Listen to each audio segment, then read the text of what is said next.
আসসালামু আলাইকুম। আমরা আমাদের দেশ স্বাধীন করেছি। সেই স্বাধীনতার পরিপ্রেক্ষিতে আমরা বিভিন্নভাবে আমাদের মতামত উপস্থাপন করতে পারতাছি, যে কোনোভাবেই হোক।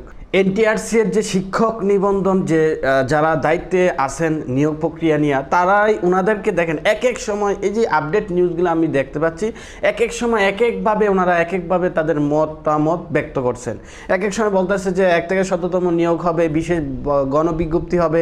আবার বলতেছে না, 1 থেকে 12তমদের হবে, 13 থেকে 17তমদের গণবিজ্ঞপ্তি হবে, তাদেরকে নিয়োগ দেওয়া হবে। আবার বলতেছে না, এই বিশেষ বিজ্ঞপ্তির মাধ্যমে 1 থেকে 17তমদের মধ্যে 12 থেকে 15,000 20,000 নিয়োগ দেওয়া হবে। এইরকমভাবে কিন্তু প্রতিদিন আপডেট নিউজ আসতেছে, কিন্তু সঠিক সিদ্ধান্ত কিন্তু এখনও দিতেছে না। এক এক সময় এক একভাবে নিউজটা প্রচার করা হচ্ছে।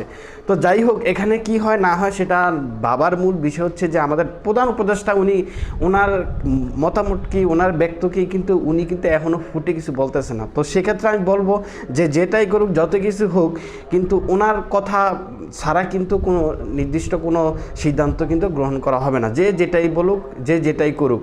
তো অনেকেই আমার ভিডিওর মধ্যে অনেকে কমেন্টস করছে, ভাই 18তমদের সাথে থাকবেন, 1 থেকে 17তমদের কথা বলবেন না।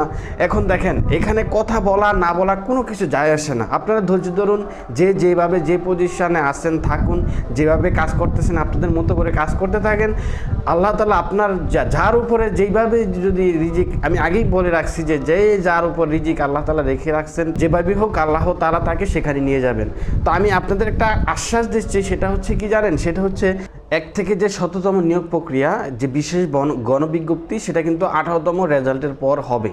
সেটা 99% বললে 90%ই আমি যদি বলি, সেটা 18তম নিবন্ধন রেজাল্ট ভাইবার পরে হবে। এটা কিন্তু এর আগে হওয়ার সম্ভাবনা নাই। আরেকটা বিষয় কথা হচ্ছে যে আপনি ম্যাক্সিমাম ধরে রাখেন বিশেষ গণবিজ্ঞপ্তি না হতে পারে।